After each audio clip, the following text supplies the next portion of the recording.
Morning, good afternoon po mga kababayan. Sir, this is Jam, the Filipino channel, ang inyong pong lingkod. So today is May 13, May 7, 2026, at tayo ngayon pupunta dyan sa may SM City Makati Road Station sa San Lorenzo Makati po yan, at dadalhin po natin sa may PMT Residences, sa may Pilapil Street, Sagad, Pasig. Okay, so magbabalik po tayo mamaya konti po pag nakuha na po natin sila disclaimer na anong pong content po natin ay kalsada at hindi yung passenger. Kaya nga naman sakasakali mo po na may marinig kayo mga pangalan ng lugar, pangalan ng tao, pangalan ng organizations, government o private man yan, ay wala pong kinalaman ng channel na ito at wala pong pinapatungkulan. Lahat po ng pinag-uusapan dito ay pawang dito lamang po yan sa loob at wala pong pinapatungkulan sa labas. Magbabalik po tayo mamaya munti po pag nakuha na po natin sila. Ang kaligtasan sa kalsada ay karugtong ng traffic kanusunan. Ang maraming traffic issues ay maaaring maiwasan. Laging tatandaan na ang road safety is a shared responsibility of the driver. Huwag magmaneho na ayaw ng anak o sumamit ng siyampo kung nagmamaneho. Sunod na ba ang traffic at huwag mainitin ang ulo. Mag-seatbelt driver man o pasahero. I-check ang kondisyon ng sasakyan bago bumiyahe. Para sa mga nagmomotorsiklo, magsuot lagi ng helmet na aprobado ng DTI. Para sa mga pedestrian, tumawid lamang sa tamang tawiran. Tandaan, lahat ay dapat may gampanan para sa road safety. Ito po, si Sec. Tender Bosa ng DOHP. Via Health. TTTCMM, numero 1 sa aksyon. Good morning, my dear plants. Titignan ko kayo, bakit di kayo matuloy? Kasi, sorry di kita nakita. Nadaligan sa tuloy. Good eyesight makes perfect moments for expert eye care, state-of-the-art facilities, affordable eyewear. Go to EO, love your eyes. Alam niyo ba may Liberate Pro? Liberate pero Pro. Silmarin na, multivitamins pa. Ang Liberate Pro ay hepatic protector. With proper diet and exercise, it may help maintain liver health. What's more, ang Liberate Pro ay maaari ding makatulong sa treatment ng chronic inflammatory conditions tulad ng fatty liver. Remember, Liberate Pro. Liver up na tayo. Liberate Pro. Silmarin plus multivitamins is the generic name of Liberate Pro. If symptoms persist, consult your doctor. Protection at tulog sa tayo. Liberate Pro. May Silmarin. May multivitamins pa. Liver up na tayo with Liberate Pro. Naglilingkod sa Pilipino sa asahan sa mundo. DCMM. Radyo Patrol 630. Mas pina-exciting at mas pinalakas ang programang ating sinubaybayan. The Secret of Health. The Secret of Health. Mapakikinggan sa DCMM Radyo Patrol 630 at mapapanood sa DCMM Teleradyo tuwing linggo, alas 4 hanggang alas 4:30 ng umaga. At mapapanood din sa PRTV Prime Media tuwing alas 6 ng umaga. Kaya tutok na sa dagdag kaalamang pangkalusugan sa programang The Secret of Health. Hatid sa inyo ng Yes to Health Incorporated at ng produktong Santone Plus Gold. TTTCMM, numero 1 sa aksyon. Walang masama sa paglaro ng Bingo Plus. Ang importante, you know your limits. Pag-ibangan lamang ang paglaro ng Bingo Plus. Hindi ito dapat nakaka-stress, nakakaubos ng pera, o nakaka-apekto ng pamilya. Bingo Plus, tamang laro, tamang panalo.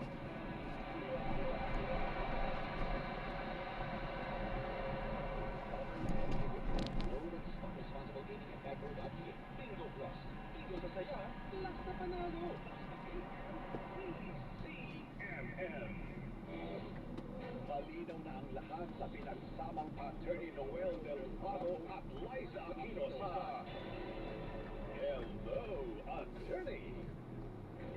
Nagbabalik po ang tambalang Aquino Del Prado. Tatanggap po tayo ng ilang mahahalagang report. Contractor na si Curly Vizcaya, balik naman siya lang sa Senado.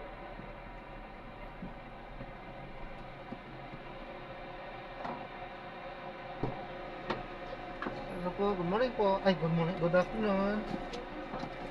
Dorca, ano? Dorcas. Okay.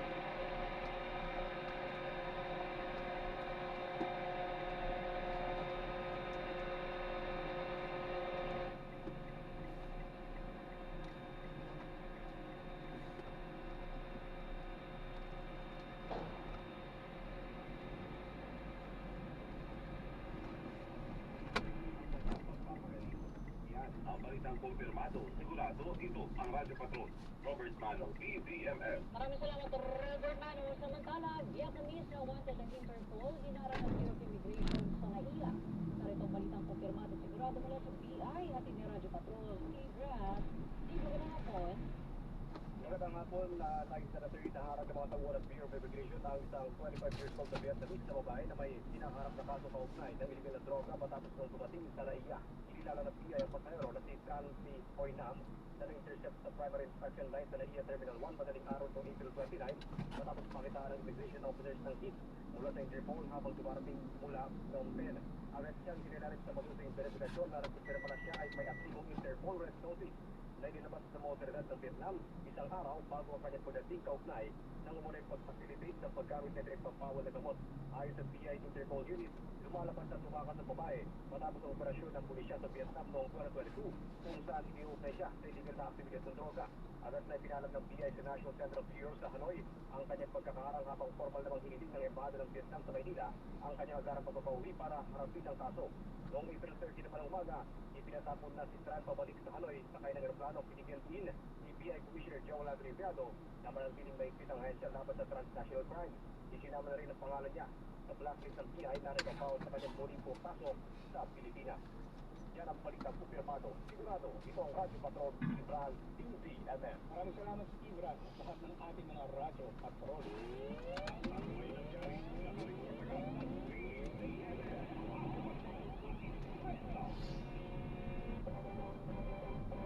Huwag nang magkatuloy. Basta ang nagsasabi. Hello, attorney. Nagbabalik po ang tambalang Aquino del Prado. Nasa linya na po natin si Sir Rodito ng Tarlac. Pero yung magandang hapon po, pero medyo na-late po kayo isang araw. Yung topic Yung yesterday. topic na natin kapag maingay na kapitbahay. Go ahead, sir. Go ahead, afternoon, attorney. Opo, magandang hapon po. Go ahead po. Liza. Hi, sir. Yes, ano po inyong katanungan, sir? Tatanong ko ito yung kasi sa umaga at hapon nagpapatuloy yung malakas ng speaker sa Okay. crowd. Ito bawal ko. Kasi nagpapatuloy yung formal. Ibang SPS at SPS na magpawal yung maingay ang mga tao. Mga video at mga gano'n. Kaya naman, speaker naman sa yung okay. Opo, so kung tutusin sa dito, sabi nga natin kahapon, sa ating panakalan, tungkol sa tuwisan. Kung yan ay makapiperwisyo ko sa inyo, pwede niyang reklamo muna sa barangay. Kasi kung hindi na po yan, Dahil nangyari, ano po nangyari?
kasi yung isa pong remedyo yan doon sa ating local health office at yung isa naman doon mas mahirap ito yung nagsasak pa kayo sa korte ng action for damages resulting from yung nuisance o yung perwisyo ng ingay ng inyong kapitbahay. Pero doon kasi, so dito halimbawa doon sa medical extra o kaya medical findings ng doktor, parang medyo mahirap i-connect ka yung sound doon sa stroke. Pero kasi kailangan din ng kumbaga patunay na mayroong personal relationship yung ingay doon sa medical condition na partner. Sir Lolito, upon researching po, ang Tarlac po ay may ordinansa regarding this. So, bawal po kayong mag-ingay kahit ano pa po ito, video, test, paper, any kind of instrument, and medical area. Hindi po, unfortunately, sir, 10 p.m. to 8 a.m. Pero yung sabi dito, after 10 p.m. na pero ano masasabi nila? Kasi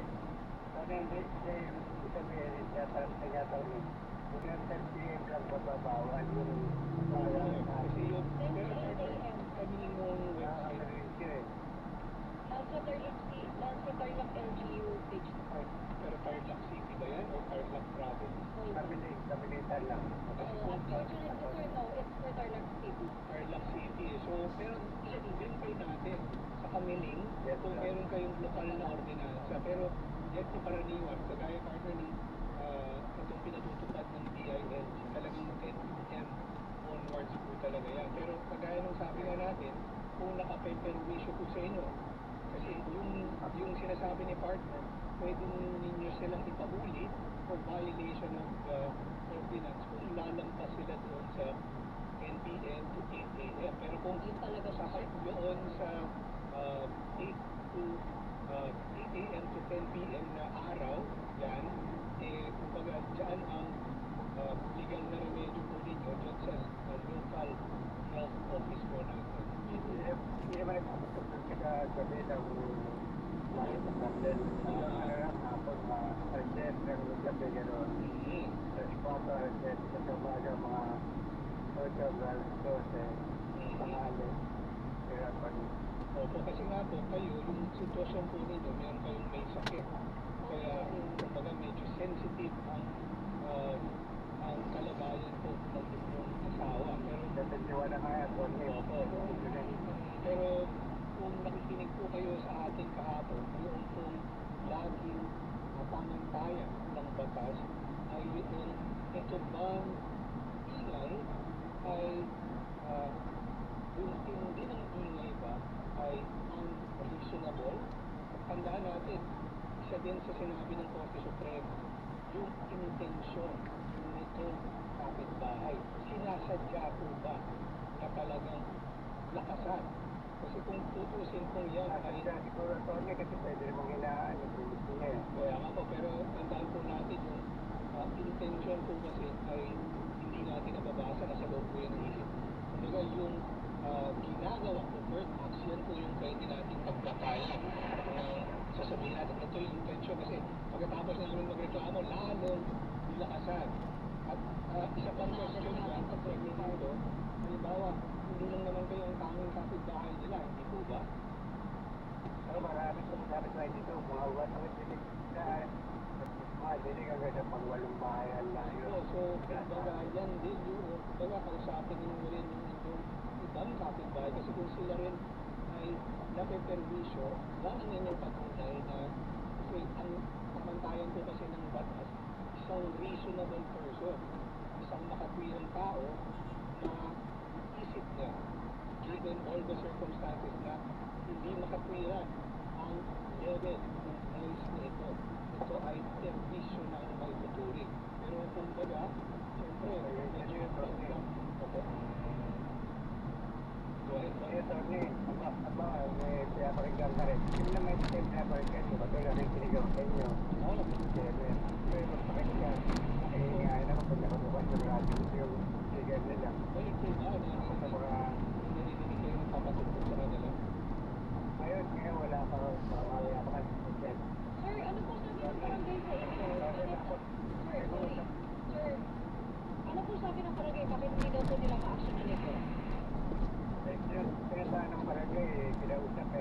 pa rin.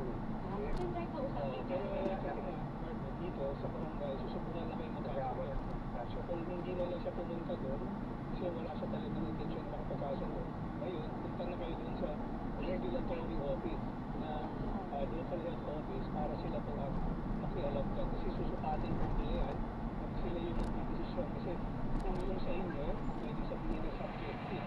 Pero kapag nag-aagis na kayo ng local health office, at sila po ang may karapatan sila, may kapangyarihan na ipagpigil po yan, ipag-update ang nuisance na yan sa marinig. Ibig sabihin, may preliminary determination sila na yan ay hindi makatwiran, yan ay labis-labis, yan ay nakapeperwisyo, nakaka-apekto sa kalusugan, lalo ng mga kagaya ng inulisis galing pa lang sa operasyon. Okay po, sir. Pwede dito? Oo, po. Sige lang po, tawag lang po.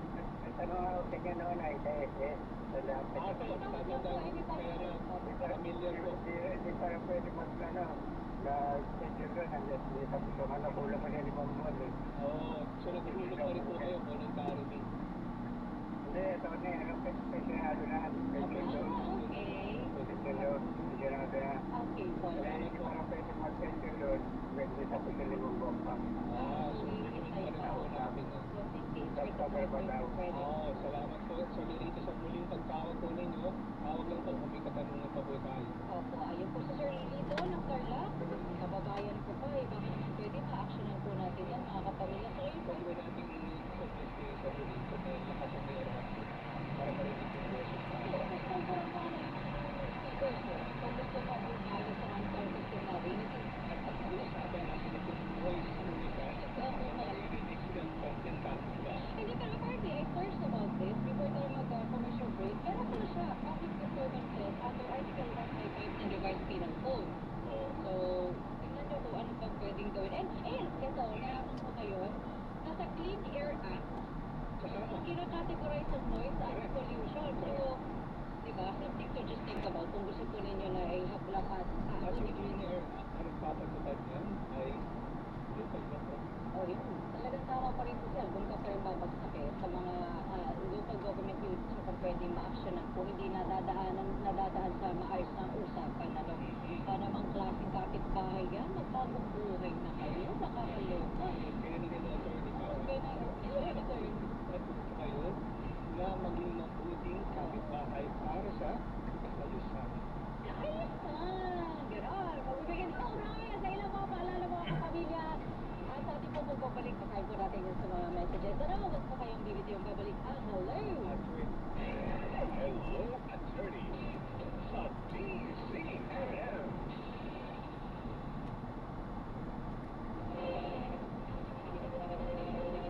Hello, attorney. Sa DCMM.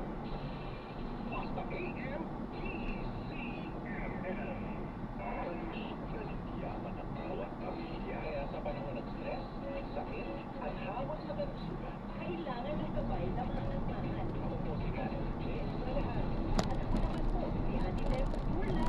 Ang ating mga kaagapay sa kalusugan. Gusto natin, alam natin kung ano yung ibibigay natin dun sa ating mga family members. Yan din po natin kasi na meron tayo ginagawang pagpapahalaga sa ating pong mga kalusugan. Kaagapay sa kalusugan.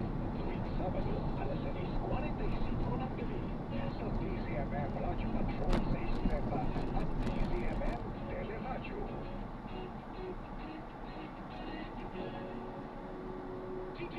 DCMM. Numero 1 sa aksyon. Ang galing, itong matagalan. Harang tayo ng Everest Appliances. Babe, ano ever best decision mo in life? Siyempre, building home with you. Everest Appliances. Health, wellness, energy saving. Everbest from Everest. Or liver health, level up na.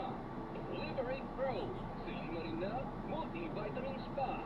Ang Liberate Pro ay hepatic protector which may help sa kalusugan ng atay kasama ng proper diet at exercise.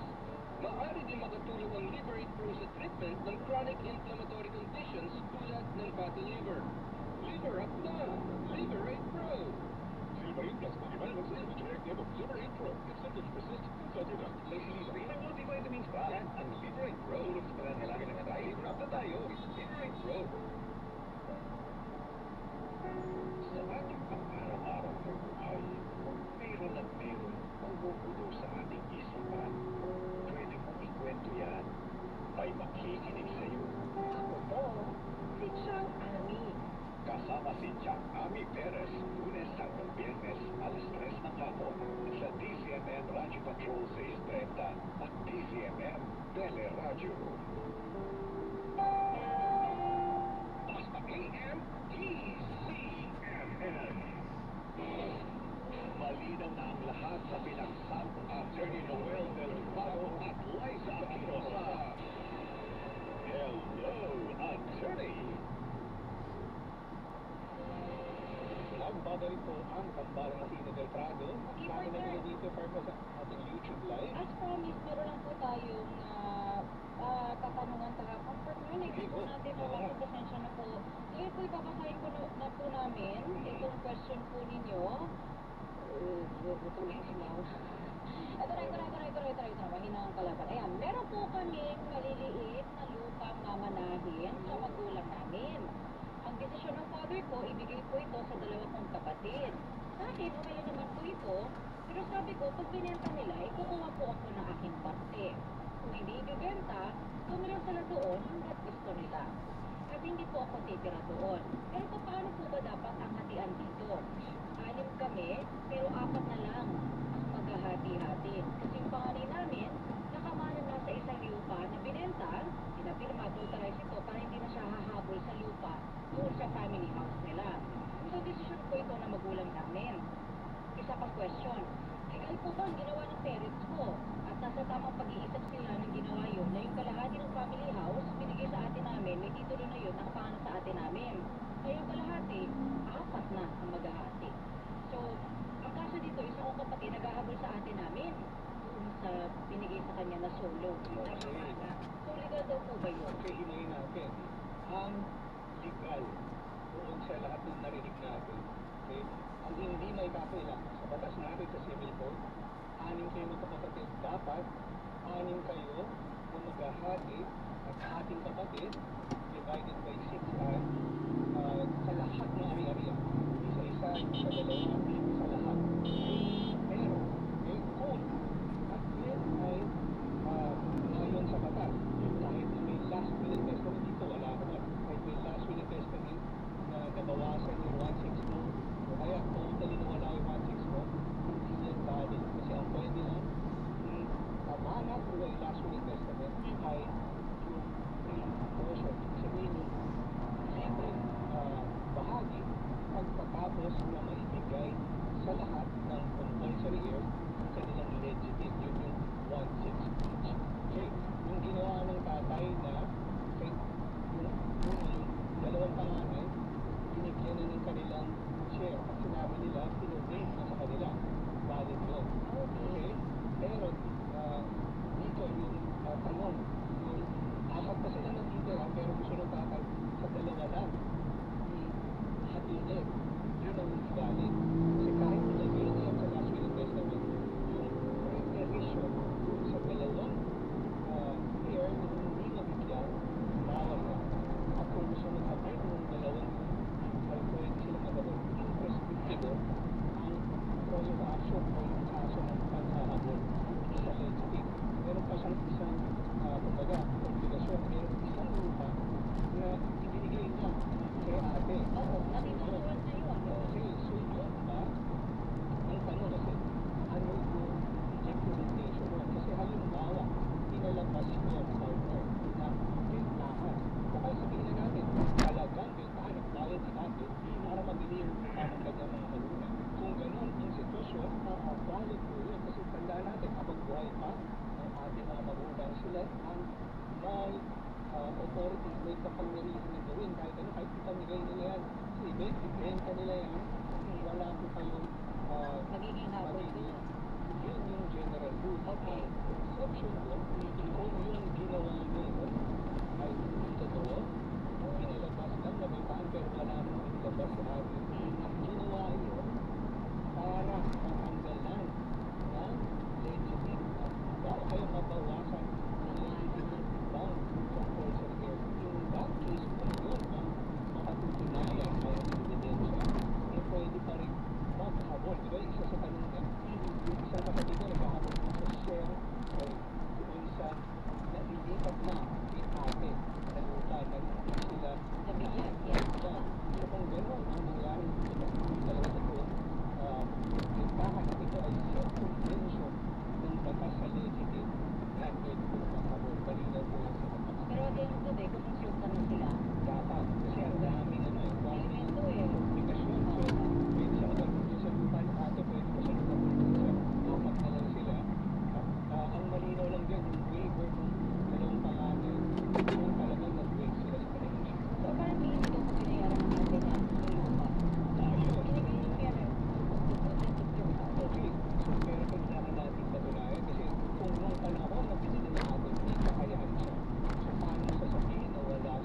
drogas na may violation. So, na-revoke. Yun, So, eh, yun yun. ang nangyari po. Lahat naman actually hindi lang naman sa franchise o Correct. ito eh. Pag hindi nila magkas sa batas, sa businesses, na talaga napapasara sila sa operasyon nila pag napatunayan. Ano, opo. So, Lovely girl, we're gonna get back Filipino from Austria. Alexander Alejandro, Yes, Senegal. Hindi wala ginagawa po mula sa Batangas. Henry Silvera, nandun na rin. Si Agnes Reca, ganyan din dito sa amin madaling araw. Maingay pa. Ano ba yan? Ang sakit sa ulo, hindi ka Sarah makakasama. C. from Los Angeles, California. Sana wala kayong kapitbahay na maingay. Ako, Vasco ay kapitbahay na akong kapitbahay mo na maingay, sagot na to partner. Tumigit ang taana, may pabigas ng LGU namin sa bawat bahay, kailangan ng ID. Pinipicturean ng municipal staff ang ID gamit ang personal cellphone nila. This is okay, or violation of our data privacy. Okay, tandaan po natin, ang ating mga lokal na pamahalaan ay mayroong kapangyarihan magpatupad. Kaya nito, ayuda.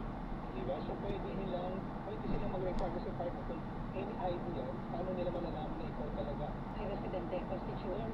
kung tao. Diba? So, at yan, kumbaga, pwede ninyo, karapatan ninyo as data subject, alamin para saan yun, alam nyo, ayuda. Pero, halimbawa, tapos na yung distribution, may karapatan kayo na itipan na burahin na nila yung personal data ninyo. At isa yan sa karapatan ng data subjects at ano na data privacy. I remember I interviewed the Secretary Rex Gatchalian, PSWD about it. Kami nga dami ng babatikos sa pamimigay ng ayuda ngayong panahon na mataas ang product ng petrolyo. Sabi ng mga tao, pag kasi pinipipila niyo po kami in person, iba pwede naman digitize natin to, digital payment na rin, digital distribution. And what he said to me actually made sense. Kaya mapatunayan ito, matutong tao kayo para maalagay namin kayo sa system. Kasi partly, wala pa silang system ng mga PUV drivers natin at saka transport network drivers. Sabi niya, so sa first tranche, iayusin mo na namin, suset na namin kayo, tututuloy yung tao, ilalagay namin kayo sa system, you're going to give us the personal information, pero next time, and then we can use it for future, purposes na mamimigay ng ayuda, i-digital. Yung nabanggit ko, kasi part, tandaan natin, na-discuss na rin natin dito sa Senator yung ating Philippine Statistics Authority ay Philippines ay yan ang Philippines ay national ID, yan ang iyong patunay, yan hindi nila pwedeng tanggihan yan ay totoo, pero ang problema hindi lahat ay merong Philippines ID hindi man lang integrated sa sistema ng PSWD. Pero kung tutusin mo, pagka Philippines ID ang pagpipresenta mo, pero it does not tackle yung issue ng personal appearance kasi pwede may ibang tao na gumamit ng ID mo asking po as ikaw, sila ikaw, diba? So, iba pang issue yun. Pero kung tutusin, yan yung purpose ng one single national ID para malaman na ikaw yung tao na nandun sa Philippines ID. Sana ma-polish po natin yan, no? Para po mas mabilis na ang pag-distribute ng mga ayuda or verifying information in the long run. But anyway, Perna, meron na lang tayong 20 seconds dito. Sabi ko lang si Pamilya Corosa, Mike Direta, Raya Miguel, Ate Matilde, Eloelo, si Joseph Basmin kahapon, hindi natin nabasa yung kanyang pagbati ng happy birthday sa kanyang maraming kamag-anak. Bukas po ulit, sorry. Sir G. Ambrosio, Eloelo po sa inyo. Si Ashley TV123 nandito na rin. Maraming salamat po sa lahat ng mga kapamilya po namin. Sumama sa amin. Isang oras sa talakayan. Ako po si Liza Aquino, nagpapaalala dito po sa Law Attorney. Hatid po namin ang mga batas na madaling maintindihan. Attorney Noel Beltrado po, wag po kayong magalala. Ang tanong lang at manigurado dahil dito po sa Hello Attorney. Sagot ka ng batas. Susunod, Bob Dennis mo at Ikaw Yini Cordero. sa DTMF, action ngayon. Bye! Hello, attorney. Sa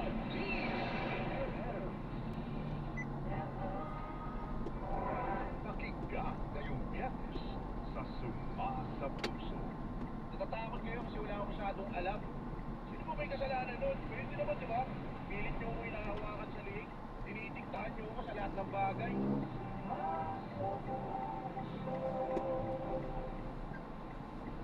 GMA Super Radio DCBB Balitang Tama, Balitang Totoo.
Ingat po. God bless po.